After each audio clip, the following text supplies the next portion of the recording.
Hello, welcome everybody to our online panel discussion on why and how we should protect multilingualism. This event is part of the program of this year's events for UNESCO International Mother Languages Day, based in Manchester, UK. But tonight we're very pleased to hold this as an international panel discussion with an international audience. And this is not a coincidence and it's not random. It's part of our strategic vision to link Manchester with other multilingual cities around the world. This event is hosted by Manchester City of Languages, which is a civic partnership that is open to individuals and organizations and offers an open forum for discussion on multilingualism to identify problems and global solutions. And we are partnering tonight with the Muslim Arts and Culture Festival, who very kindly supported the logistics and the promotion of the event, and with Manchester City of Literature, who in the past few years has been leading in organizing the program for Manchester's International Mother Language Day. Let me start by introducing myself and the distinguished members of our international panel of experts and activists. My name is Yaron Matras. I was Professor of Linguistics at the University of Manchester, where I founded and led the Multilingual Manchester project for many years. And it was in that context that we initiated International Mother Language Day celebrations in Manchester. And in 2017, we had the very first panel discussion for Language Day, and things took off from there. That was February 2017. I'm also co-founder of the Manchester City of Languages Initiative. With us tonight on the panel are Francesca La Morgia, who is co-founder of Mother Tongues Ireland and a linguist based in Dublin. Falce and benvenuta. Daniel Kaufman, who's a linguist and the founder of the Endangered Language Alliance, based in New York. Shalom Aleichem. Kamal Kelzi, who is a student and a Dom language activist and researcher based in Gothenburg. Ahlan sahlan fik, welcome. And Anjum Malik, who is a writer, a lecturer in creative writing, and one of Manchester's multilingual city poets. Khosh amdid, or ahlan sahlan fik. Welcome to all of you, and thank you very much for joining us this evening. Before we hear from our panelists, I'd just like to say a couple of words about the direction that we had in mind for tonight. We're hearing a lot in the promotion around events of Mother Language Day around the world. We're hearing the word celebration, celebrating languages. What exactly are we celebrating?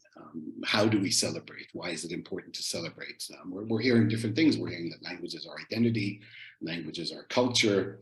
Some people tell us that languages are good for the economy because they connect with people around the world. Some people tell us that languages are important for soft power, so we can dominate other people without using force. So there's very different views about why languages are good for us. We sometimes get the impression that the word diversity and language diversity has become a bit of a commodity. And one of the things that I'd very much like us to explore tonight is whether there's a difference in nuance or in meaning between linguistic diversity and multilingualism.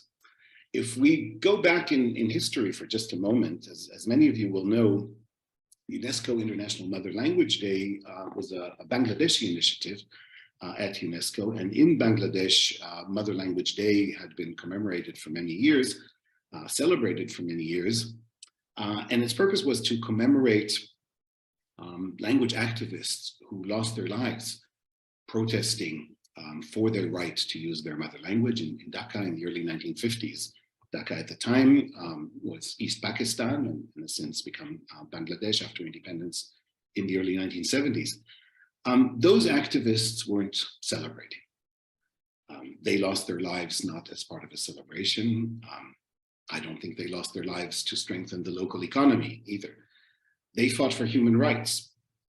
They saw mother tongue as a cause of equality, as part of a movement against a form of colonialism. For them, I think mother language was a decolonial enterprise.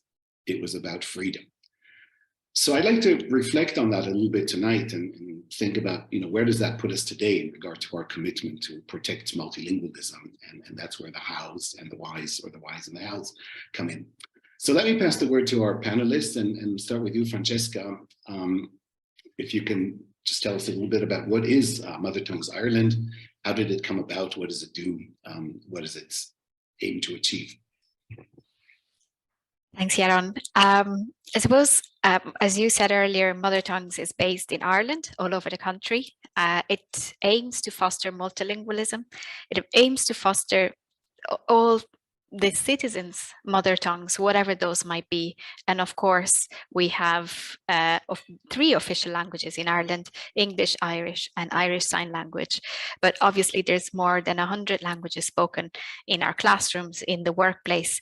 So it is truly a small island with a relatively small population, but with a very high number of languages. We work primarily through the arts and through advocacy. So we have a festival that we run every year, which just finished a couple of days ago, hence my face at the moment. And we celebrate this kind of through the arts festival in the period of International Mother Language Day. We also have a year-round family program called Language Explorers, where parents and children together attend multilingual arts workshops. And with our advocacy, we give talks on bilingualism, on raising bilingual children. We run plenty of webinars for parents nowadays, and we have one-to-one consultations. And I suppose the main idea that came from my experience as a linguist has been able to study, research, see what's evolving in the world of academia, but seeing that it didn't quite always feed into practice, whether that was the practice of teachers, whether that was the practice of, also very importantly, parents. So Mother Tongues creates a bridge between the research, between the advocacy, and the people that benefit from this knowledge.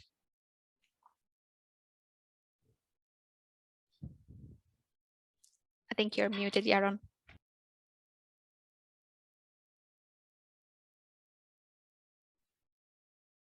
Thanks. I think we had some problems with transmission there, but so for you, Mother Tongues is not just it is an annual celebration, but it's also an all year round activity. And I like very much the word advocacy there and raising awareness. If we can go over to Daniel now from New York, what is the Endangered Language Alliance? It's also an all year round thing. What do you do, and what are you trying to achieve? Thank you, Yaron. Hi, everybody. Just briefly, the Endangered Language Alliance, it's a nonprofit organization that was founded in 2010 in New York City with the realization that urban immigrants, and especially indigenous urban immigrants, are going to have to play an increasingly larger role in the survival of their languages. It was assumed that when you leave your homeland, for many communities, you're kind of putting your language life and cultural life on hold, and that certain languages don't belong in urban areas. And we've been trying to work for the last last 10 years or so to work with indigenous communities so that they can both develop their own languages for themselves, but also to contribute back to their linguistic communities. So actually, similar to the project that was just discussed, we're also trying to bridge sometimes the academic aspect, the linguistic side, with advocacy and art as well.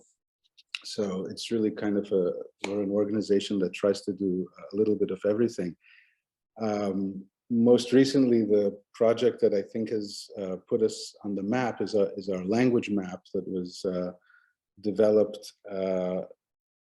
When exactly? What year was that? Begin.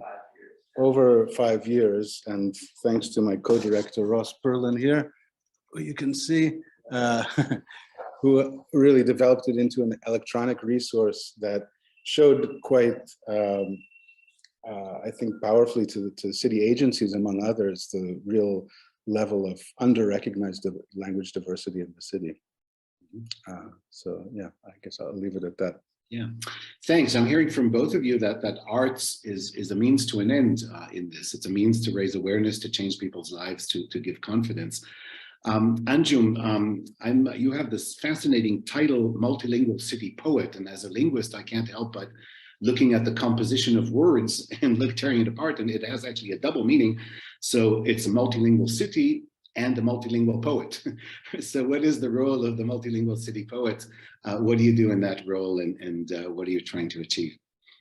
Hi, Yaron, and hi, everyone from around the world. It's so exciting to see where everybody's from. Yeah, it's, you know, Manchester's got a long history of being the first in doing some incredible things, like the first public parks, the first public libraries, and there's a long list, women's rights, and now they've gone ahead and been the first to have multilingual poets, city poets, which is incredible.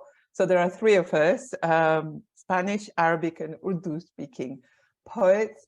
And we are very, very honored and excited to be given this title and this job, because what we do is we get commissioned, we represent our amazing city, and we are commissioned to celebrate big poetry events around the world. So my first commission was for the International Poetry Day, and I wrote a poem about Manchester. So I wrote it in Urdu and in English, which are my languages, two of my languages. I have some more. And then Ali and Yova translated them into Spanish and Arabic. And then each of us has, like, we kind of chose our own events. We're not told what to write about, which is even better. And then so when they write a poem, so I've just translated Yova's Spanish poem into Urdu. So we get to write our poems in both our language and English, and then we get them translated by two other poets. So it's like true multilingualism being celebrated, and like in a way I've never experienced before, but I am so very excited about it. And I mean, does that give you an answer? Because I could go on and on. Let's leave it there, and we'll come back to you in a moment, and we can you can elaborate. So, yeah. Kamal, we've introduced you as a Dom language activist, and I think many people who are attending tonight probably, I assume, don't really know anything or not much about the Dom language. So can you first of all tell us a little bit about what is the Dom language, and how did you get involved in trying to make it better known to the public, and why? Yeah, thank you. So my name is Kamal, and I'm a Dom from Syria living in Sweden. I speak 4 languages. My mother tongue is Dom. I guess many of you never heard about the Dom language before. The language Dom is an Indo-Aryan language spoken by the Doms, an ethnic group that originated in India. According to linguistic evidence, the Doms left India approximately 1,000 years ago with a still unclear reason towards the Middle East. We can also say towards Europe right now. The Doms are estimated to be between 2 and 5 million, with a still unknown number of speakers. However, I became interested in making my language better known to a wider public because once I read that my language is endangered. So I wanted to save it a little bit, and it's a beautiful language. And the second reason is my language is not so popular. So there are very few people who know about it. So I wanted to spread the information to make it better known as many other languages are known. And I want everyone to be proud of their language and their background. And it's just a start in my community. Thank you. We'll come back again to a few issues there, and you can tell us more. So back to Anjum first, and then we'll come back to you, Kamal. We talk a lot about, we just mentioned the arts and how they are engaged in the service of celebration. But what is actually the multilingual experience? What is it that we are celebrating there? How does it affect, how does your multilingualism affect who you are, you personally and in general people? How does it shape your views? Does it shape the things that you choose to do in life, the encounters that you have? Oh, definitely. I mean, being multilingual is such an advantage. You don't realize it, you know, when you're born into it, because my parents originate from Pakistan. I was born in the Middle East, and I lived in the Middle East, Pakistan and England before I was 12. I arrived in England speaking those languages fluently, including English. I spoke American English because my father worked for Americans. And so, yeah, it was really, it was amazing because I was speaking all three languages, Arabic, English, and Urdu, right from the beginning. I don't remember how I knew the difference or what, you know, how I knew where to speak what. I definitely had a few problems when I arrived in England and spoke better English than my head teacher. And I was the only Asian kid who could speak fluent English.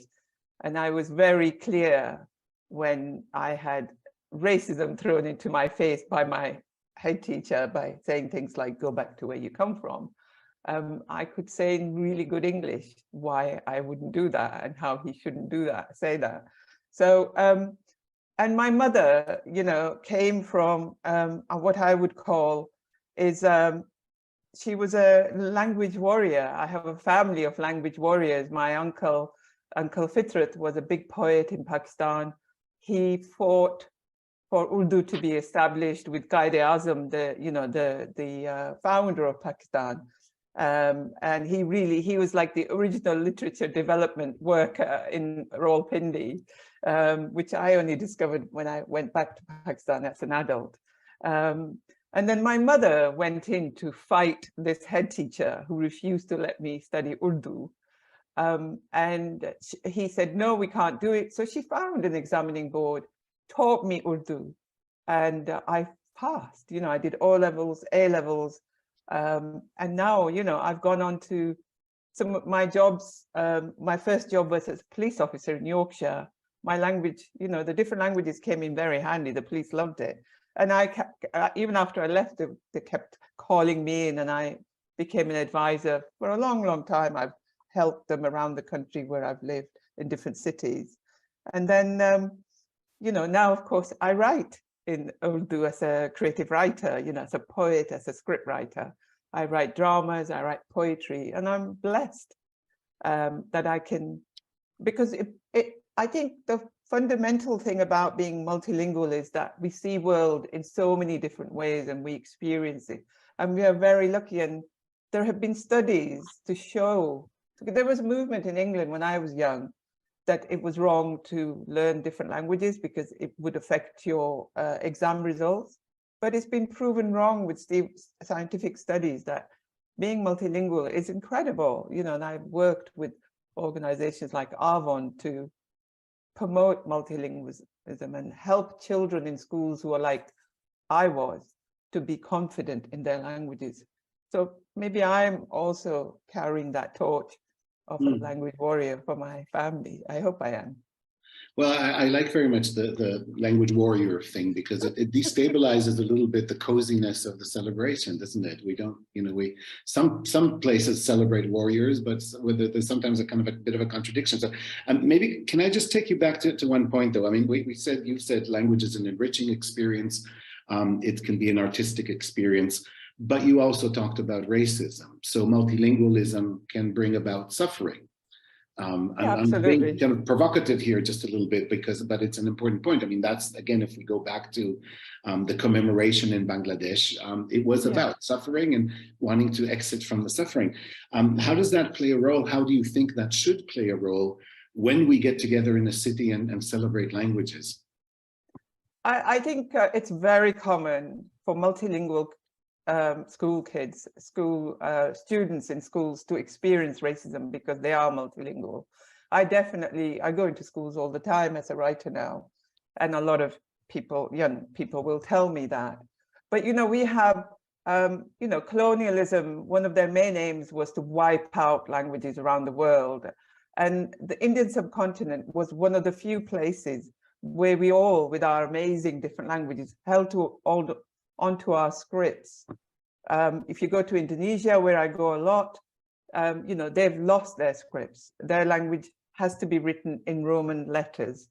And that's a common experience of countries which suffered colonialism. So racism and multilingualism are very linked very strongly. And I think, you know, language is definitely used to oppress. If you wipe out people's languages, you can wipe, I mean, that's wiping them out, really. And that's been a big part of, you know, that's why we have English all over the world. And yeah, definitely. I don't know if I'm answering your question, but it's something I'm very passionate about. I think, yeah, thank you very much. You are, and I think these are answers that we're all developing. So, you know, ideas. Let's come back to Kamal. I mean, you were talking, Kamal, about your fear that your language, or you heard that your language was being endangered. You wanted to protect it, you wanted to save it. And Anjum just talked about discrimination and racism. Your people have suffered more discrimination and racism probably than many other people around nations around the world. How does your multilingual experience also bring with it, alongside the enrichment and the connecting to different people, how does it embody or remind you of oppression and hierarchies and marginalization that your people have suffered? So you mean about the discrimination, right?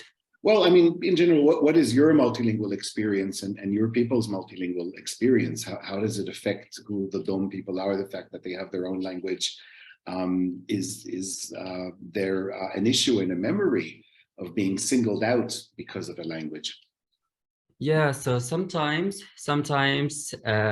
I can have a problem. For example, while talking with someone Arab, and when I tell them that I have another language, my mother tongue is Dom. When I tell them, so they just ask like, "What is it?" And how can you speak so fluent Arabic? Like, how did you learn Arabic? And a lot of questions like just comes.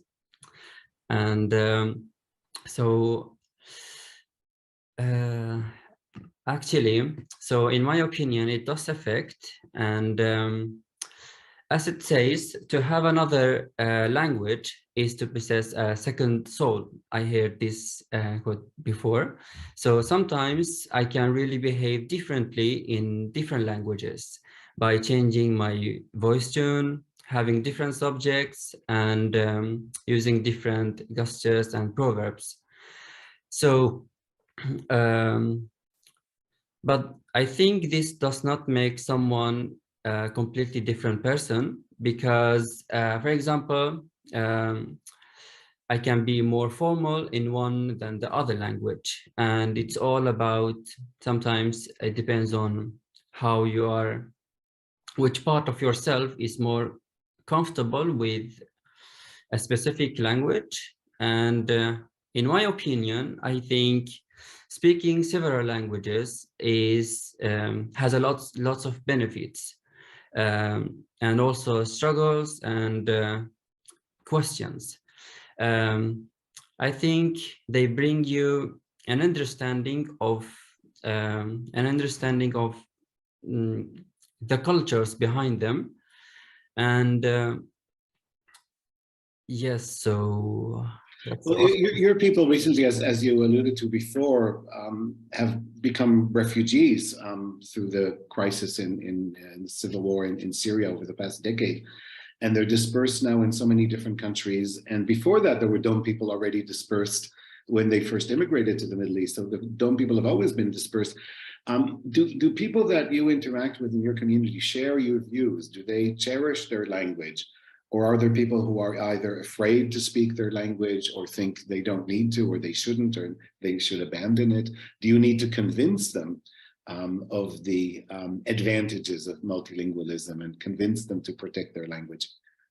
I think because we are like, there is a high number of Doms in Syria, so they are not afraid of talking their language at home or outside also. So that's, but because of we are a majority, we are like in the Middle East, the dorms are, the higher number of the dorms are in Syria. So, but like in Syria, we are just a small minority. So the dorms, they are not afraid to talk and use their language. Like I just met someone he is Dom, and he is not talking the Dom language. So other Doms, they just look at him down and, why don't you talk Dom? Like, it's just talk your language. And they are not afraid of talking their language, and they are just I think, but I just heard it's an endangered language. But in my case in Syria, it's still used. Like everyone uses it, and they are not afraid of talking their language. But most of the people have now left Syria, and we don't know whether they'll have an opportunity to come back.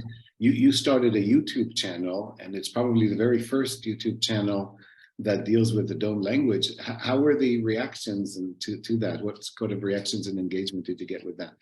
Yeah, so many people reacted with positive reaction. So they just support me and just tell me do more and do more beautiful things as you did. Like I just joined in a video, showed the similarity between Dom language and Sanskrit, and I made also another video in the I Love Languages channel. So many people liked it, and I just posted also songs in Dom language, and many people just like it and support me a lot, and they just want me to make more things. Okay. So putting a language out there in public, and I think maybe that goes back to the question at the beginning about celebration. I've heard, especially from people who speak minority languages, so minority languages in the country in which they come from. So in Manchester, we had this with the Romani speaking community, the Tamazight speaking community, and others, that the opportunity to be out in the public space, whether it's the libraries or the museum or something else, and talk about and display their language through, whether it's poetry or artistic means, that puts their language on display and gives them some kind of recognition and feeling of pride and confidence. And perhaps that is one link between celebration and the advocacy and confidence and freedom, perhaps, role that we were searching for. Let's go back to Daniel first, and then Francesca. Coming back to the notion of diversity, some people have suggested that it's become a bit of a catchword. So institutions and corporations, maybe even cities, use it to market themselves, gain some kind of reputational capital. Everybody wants to be diverse. Is there a difference between diversity and multilingualism? I'm not talking about the semantics necessarily, but the context in which the terms are used, or the direction of engagement, and where do you see the direction of public engagement and social reform and social justice in the celebration component? Daniel first, please. Yeah, I guess what comes to mind first is nothing to do specifically with the meaning of these two words, multilingualism or diversity, but rather just that I would say that there's kind of some dangers in the term diversity in general, as a kind of, I think it's easier and easier to fall into a kind of cheerleading type of pattern around this word diversity, where you're boosting it in an abstract way, but maybe not really doing anything very concrete. And the two forces, I think, that push in that direction are social media on the one hand, which really rewards kinds of quick, shallow things. Not to say that everything there is quick and shallow, but that's what it rewards. I think that's clear. And on the other hand, I think there was an interest, at the start of the year of indigenous languages, there was an inherent interest on the part of governments who, in some ways, many of which I think see an easy way out in supporting their own minorities without actually making significant, without really significant support for autonomy, right? Because it's very easy to say, now we have an hour of classes in your language, and now we have some nice books and some nice this or that, without actually making any of the more vital concessions that cultures or societies need in order to protect their languages, because the language endangerment is just a symptom of something else, right? It's never the root cause, right? It's a symptom of some lack of autonomy. So it gives an opportunity, I think, under the banner of diversity. It gives these larger players an opportunity to make these kinds of symbolic and maybe ultimately not so significant gestures, which can be harmful in certain cases, because putting the language in schools for an hour a week can really give a sense of complacency to a people, right? And say, well, now the language is in the school, now it's official, now it has respect that it never had before, so it's safe. When in fact, it's just the opposite. The children can't really learn anything within the course of an hour a week. And so, but if the parents think that now it's safe, then, you know, that they have to do less. You know, and on the side of the social media, I think that not at all to impute what's going on in social media, but I think that we have to really use social media and not be used by it. That is, if we're serious about promoting multilingualism, then we should have more serious real-life connections and in-person projects that are then can be promoted through social media, but not that social media should be an end in itself, right? To create, one can create a million memes and not really have any impact on the language whatsoever. But there is this rhetoric of, you know, now there's memes in the language and now it's being used on social media, but that can be, I think, quite deceptive. So what about back to celebration? Is there a pathway from public celebrations to the actual protecting and safeguarding that you were talking about?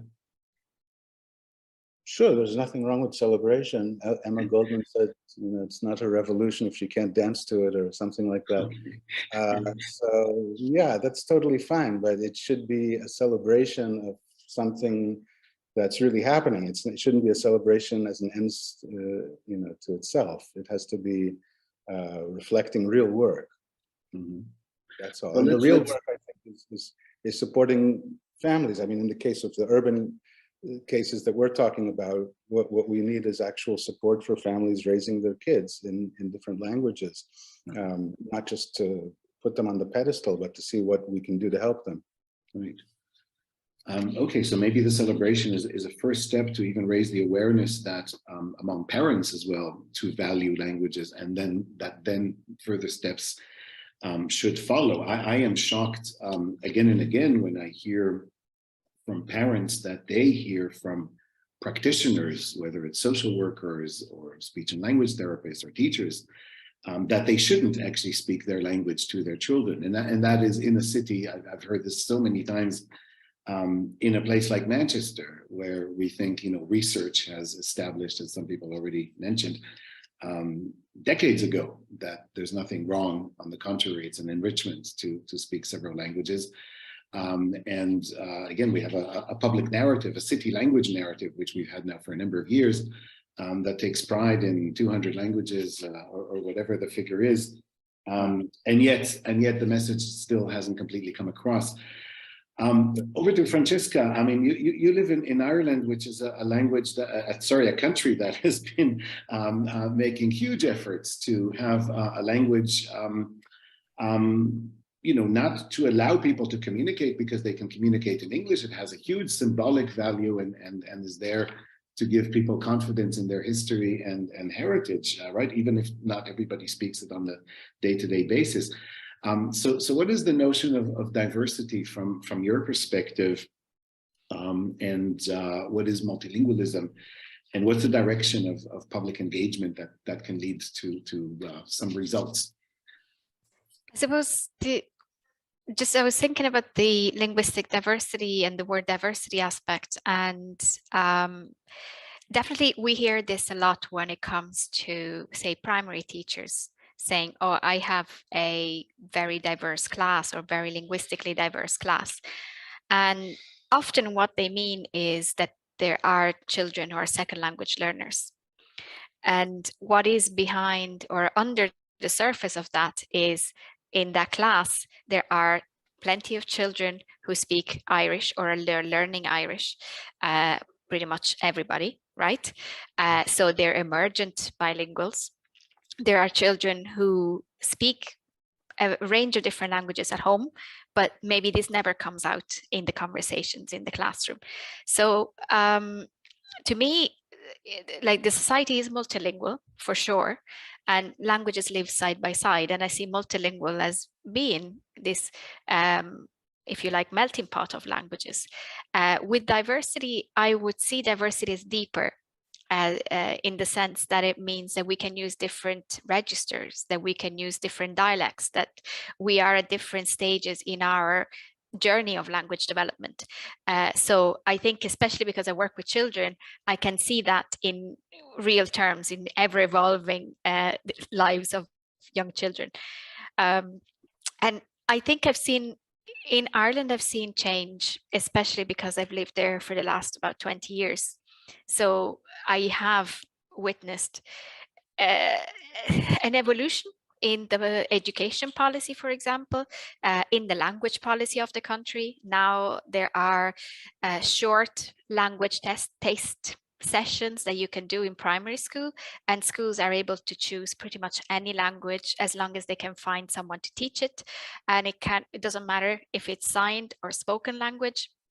I think there's definitely, when we're talking about the advice given to parents, I hear more and more speech and language therapists well informed about the benefits of holding on to the mother tongue of the family. So I do see multilingualism as more and more perceived as being beneficial for most of the people I speak to would say it's great to hear a lot of different languages in Dublin if you're on the bus, if you're on public transport. I also, though, I've seen a very, very rapid shift in the last year since the Ukrainian crisis, in a positive way. I've seen a huge amount of really, really interesting initiatives that were just, in the space of 3 or 4 months, libraries, health centers, early childhood centers have come up with really creative ideas to welcome not only the culture of Ukraine, but also the language. So now I just heard yesterday there is a movie night for children in the library. There was never a movie night because the library is closed. So a lot of really interesting collaborative projects are coming up. And what I am also seeing is that people have not stopped to say, now we have a challenge that we want to deal with, which is newcomers with a new language. They are extending their projects to other languages. So in a way, what is needed in terms of public reform, social reform, is, I hope it's not a crisis again. It's just stretching the imagination and seeing how beneficial a small pilot project might be and how it can be extended to be the norm, how it can be extended to be normal social policy. And thank you. That's a very interesting observation also on the Ukrainian refugees. I've also noticed that in several cities in Europe that signs are being put up in Ukrainian. And they're usually not, I mean, those that I've seen are not just functional, they are celebratory, they are sending out a message, they're a gesture. That in itself, though, is an interesting test case because many of Ukrainian, of course, is the national language in Ukraine.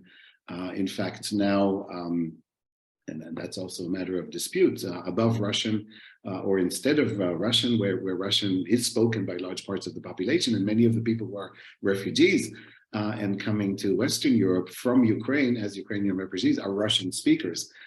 Do we see Russian also embedded into that welcoming gesture to the Russian speakers who happen to be refugees from Ukraine?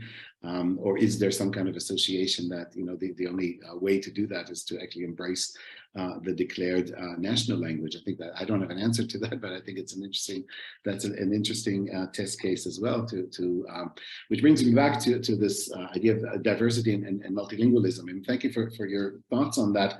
I don't think it's a question that's immediately resolvable, but I think we've heard several different positions or associations with those terms, and what I've kind of read occasionally, there's different views. I mean, some people say, as you did, Francesca, diversity very much allows us to look not just as what we regard as separate languages, but also different modes of communicating within a language. And so that is even more inclusive.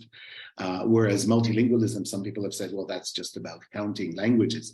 But there is also the opposite view that says diversity is actually accepting the hierarchies, accepting that some languages should be more powerful than others, and we just have many of them. Whereas multilingualism is the active engagement with different forms of language. So it can mean different things to different people. We'll come to the final or pre-final round of statements from the panelists in a moment. We may have a few minutes left for questions, and so if you'd like to type in a question in the chat, I'll try to keep an eye on it, and hopefully Kesser will also help me. We may, if we have time, and no promises, but if we have time, we'll feed at least a couple of questions back to the panelists. The final question that I have to all of you is, this day is called International Mother Language Day. Back in 2018, which was our second Language Day celebrations in Manchester, that I helped lead back then, I suggested that we should call it International Mother and Father Language Day. That was taken up at the time, and I don't know if there's still any kind of internet traces of that, but at the time, Manchester libraries did actually call it officially International Mother and Father Language Day. The purpose was threefold. I mean, first, it was something to have something unique for Manchester. We're doing Language Day along with the rest of the world, but we've got our unique touch. But it was also to point out that there are fathers who pass on their language to their children, as well as mothers who pass on their language. I mean, some children grow up with a father language and a mother language, and perhaps other languages. And also this kind of automatic association, and I understand mother language it's a phrase, it's a collocation, but still, it does give us that association with, the mothers are the ones who bring up the children, and the fathers not. It has this kind of perpetuation of gender roles. And I thought that, bringing in the fathers into the title might also get us to reflect a little bit about that. And I have to say, in subsequent years, as you might have seen from the publications now for promotion for this day in Manchester, the fathers have been removed again. And it was quite strange. A couple of years ago, I actually faced some very, very active resistance. I made the proposal again, and some people were very much against it. But never mind, it's not really about the mothers or the fathers. I just wanted to kind of add that historical anecdote. In linguistics now, in social linguistics, in the academic discussions in the field, there is a lot of critical reflection on this very notion of mother tongue or native language or first language. In a world where people are mobile, people are multilingual, people move from the places that they grew up in. Sometimes the language that was their only language that they spoke in the early years, it has suffered some kind of attrition. They may speak a different language better now than they spoke in childhood. So native language is a bit of an essentializing concept. It's as if there's it's like DNA. Language is not DNA. Language permeates, language changes. You can have several of them, as we've been saying. So I wonder if I can kind of feed that back to you and ask you to comment. Kamal first, perhaps. So what's your association with the term mother tongue or native language or first language? Not so much about what terms should be used, but what is your feeling? I mean, do you kind of intuitively have a language that you would consider to be your first language, or your native language, and the others are secondary? Or how does that work for you? And I mean, you said before that you use different languages for different purposes. Is there a bit of a hierarchy in your language repertoire? Come on. Yeah, thank you. So yeah, I think I can consider one of them as my mother tongue, our native language or first language, which is, I consider the Dom language as my mother language because it is the language which I use to communicate with my family, relatives, and community. So yeah, so it will be strange, like in my country, to call Arabic as my mother language, because I belong to an ethnic group who talk a different language from Arabic, so it will be confusing them if I say Arabic also is my mother language, because I also learned Arabic from the beginning when I was born until now. So I spoke Arabic at the same time as when I spoke Dom language. So I can consider both of them as my first languages, but I consider the Dom language more because it is the language which I use with my family and community and all. Yeah, so Yeah. and when I moved to Sweden, when I was 14, we moved to Sweden, and I had to use Swedish language outside of my home and everywhere else, at schools, and so sometimes it just feels like I know Swedish, I'm good in Swedish, but also I can't consider it as my first language or mother language, because I'm from that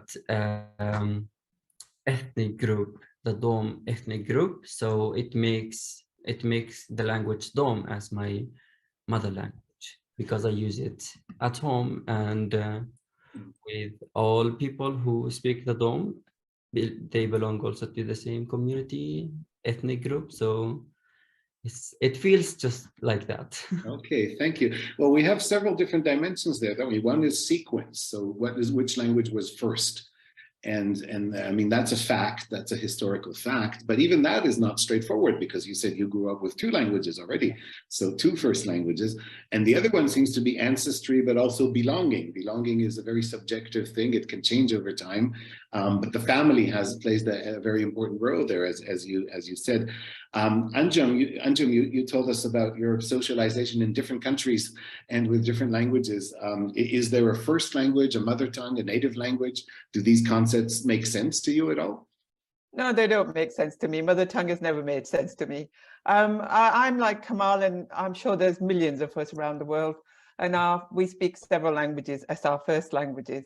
I could be wrong, but I think mother tongue has been invented by a monolingual person or culture, because people who only speak one language can't imagine that you can be speaking several languages. So I don't think we need mother or father, because or first languages, because there are more of us who speak more than one language from the moment we start speaking. So I think it's again a monocultural society imposing their non-understanding of being multicultural, multilingual, multifaceted. And I think it's a really good point you bring up, because who can, I know that Bangladesh maybe called it, but I'm not clear. I can't be sure about that. But I would say that it's, I spoke Arabic, English, and Urdu. So maybe, I don't know. And I write drama, and I study people all the time. And I think sometimes, like when we're under stress, or we need to speak of love when we're feeling emotional, it's like, and you express yourself in one language or another, or if you get angry and you lose it. And so I have to make sense of it in drama. And so sometimes, is it which language do you express your anger in, or which language is it you dream in, for example? Yeah. Because, sometimes you think and dream in one language and speak another? And so it's a really interesting question, which would be amazing to have a good, big, long discussion about and come up with a term which sits well with people like me who are multilingual. Because I've never been happy, and I think I've kind of made it clear here and over the years. Why mother tongue? Yeah. Well, thank you so much. I mean, both of you, these are so complementary perspectives, and they fit in so nicely into a whole, and we're only halfway through the panel on this particular question. I was actually invited yesterday to give an interview to a visual anthropologist about what languages I dream in. And I said what I've always said when I was asked that question: it depends who I'm dreaming about and what language they spoke to me in real life. And if that comes up in the dream, then that language comes up in the dream as well.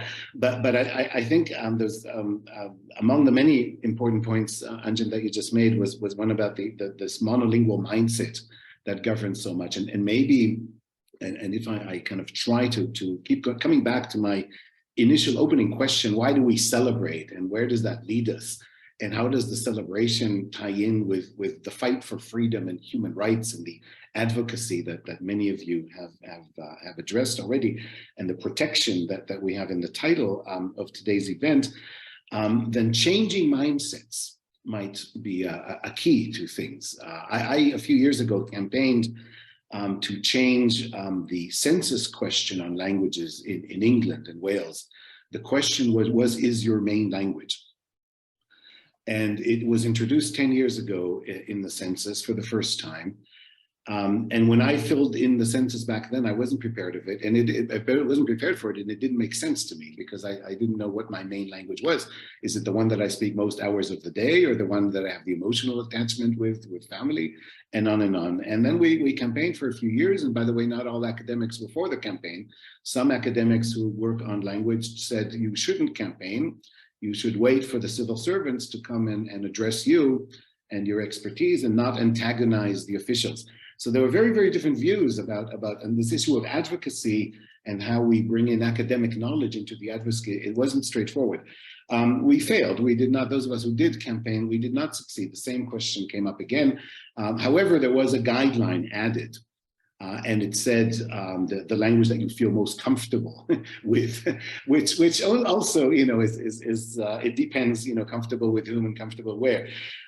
Daniel, what are your thoughts about native language, first language, and so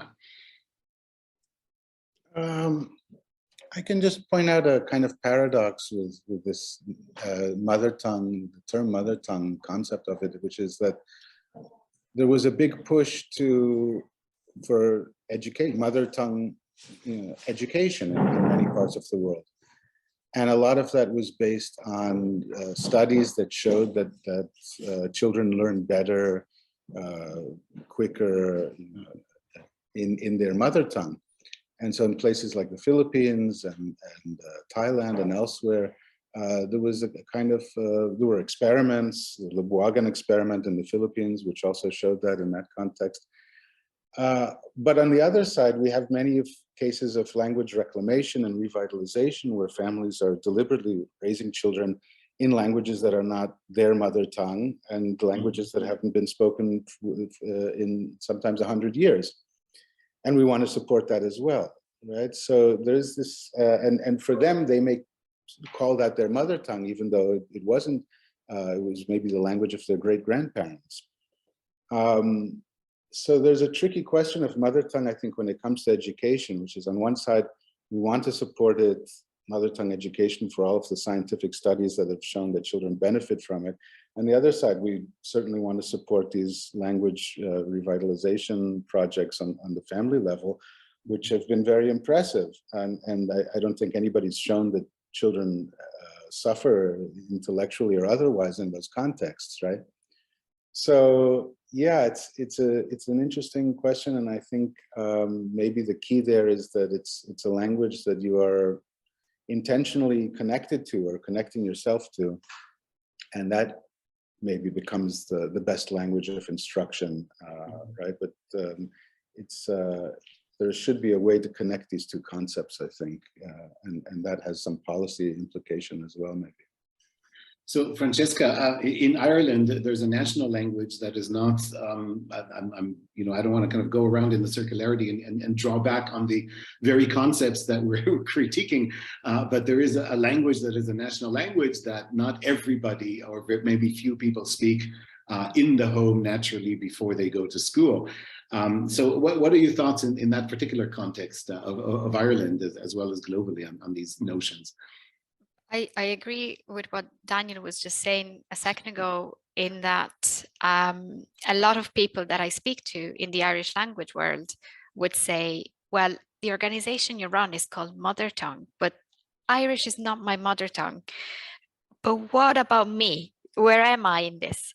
So besides the terminology, I think also in the research, we often might end up saying to parents, or in the advice, we might say to parents, well, you should speak the language you know best, or the language that you feel most comfortable in, because through that language, you can pass on a richer input. But it cannot be the same rule or the same advice for an endangered language, because if you wait for people to feel that they're perfect speakers, then languages will die very, very quickly. So I think in the Irish language context, it's really important. And I've seen people are really reconnecting with the language on an emotional level, on an identity level. Obviously, it's taught in schools, so there's also positive and negative emotions associated with that. But I think this aspect of seeing the language as enriching your national identity, your land. For a lot of people, the Irish language is very much linked to the land, to there are a lot of beautiful words associated with farming and with the weather. So I think it is important to bear in mind that that is the native language. And I would like to add also that when I visit classes with, like, say, even junior, senior infants, so 6-7-year-olds, even younger, and I ask children, okay, what are the languages that you've heard of, like the names of the languages, and then what are the languages in this class, and so on. Whenever there's a child who doesn't have a mother tongue that they consider to be something other than English, they immediately jump to Irish and they say, I have Irish. So something that maybe they haven't fully thought of. So they may think, oh, I only speak English. So many Irish people say, I only speak English, and it's not true. They also speak Irish, but they don't feel they speak it well enough. And it was similarly in my early childhood. I was exposed to an Italian dialect, but nobody ever told me that. Nobody ever told me that I knew Italian and something else. I was like, you're Italian, you only speak Italian. So I do believe that there's a policy side and there's a technical side, but there's also an emotional side that we can harness to rekindle some connections with languages that are in danger. So wonderful. So again, thank you. I mean, that's where celebration again comes in again and again. So we're talking about changing attitudes, changing mindsets, but also raising awareness. People are, you mentioned growing up with several different languages, are not actually aware, not naming them, or also not recognizing them. And that's where celebratory activity can help. And of course, we can go around and think about the appropriateness of the term mother tongue, mother language. Does it capture everything? That doesn't, of course, take anything away from the wonderful work that Mother Tongues Ireland is doing in the plurality. I think that the name also so much signifies the plurality of it. And that's a very, very elegant solution. It's not the mother tongue, it's the mother tongues in the plural.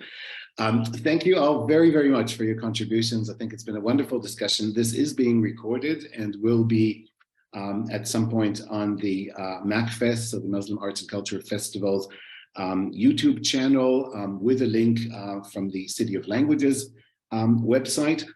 Please do have a look at our City of Languages social media, the Twitter account, and the website. Follow us, look out for events and news. We have two particular initiatives that I'd like to point out. At the very beginning of this event, I mentioned the strategic vision to link Manchester with other multilingual cities. We're doing that through this panel and other work that we're doing together with some of the panelists as well, but also through the call for a multilingual cities movement. That call was initiated some years ago. It already has quite a number of signatories and people interested. You'll find the call, the wording of the call on the City of Languages website. It's there to be disseminated, if necessary, to be molded. It's a suggestion, but we hope that it'll inspire. There's in fact different versions of the text accessible to different audiences. There is also for Manchester a city language strategy, a draft which has been around for a number of years, which I co-authored with two colleagues a few years ago. Manchester has taken a little bit of action on that. At some point there was a report on language diversity by the City Council. I personally very much hope that the language strategy will be pursued further. COVID has come in between and interrupted all sorts of things, among other things. But I hope that the draft language strategy that we wrote can also be a model for other cities to look at, to take things, and that we can enter into that international discussion and see, what can cities actually do beyond celebration in practical terms? What do you do, as you do in your organizations and your day-to-day work, in between International Mother Language Days? What can the city do and what can institutions do? I think that would be the pathway from celebration to the concrete action that defend equality, defend freedom, defend human rights, defend people's dignities, and help us amend that monolingual mindset and bring it down to the multilingual reality that we all experience. Thanks again to everybody for joining us. Thanks again to the wonderful team by MACFEST who have helped us with the logistics and made it possible for us to get together. And we'll definitely see you next year, but I very much hope we'll see you in between. Just a final word, the City of Languages website also has a contact us template, and we'd love to hear your comments about today's event, about general things. Get in touch and we see if we can do something together in the future. Thank you, and have a good evening. Thank you. A good day, depending on where in the world you are. Thank Bye-bye. you. Bye.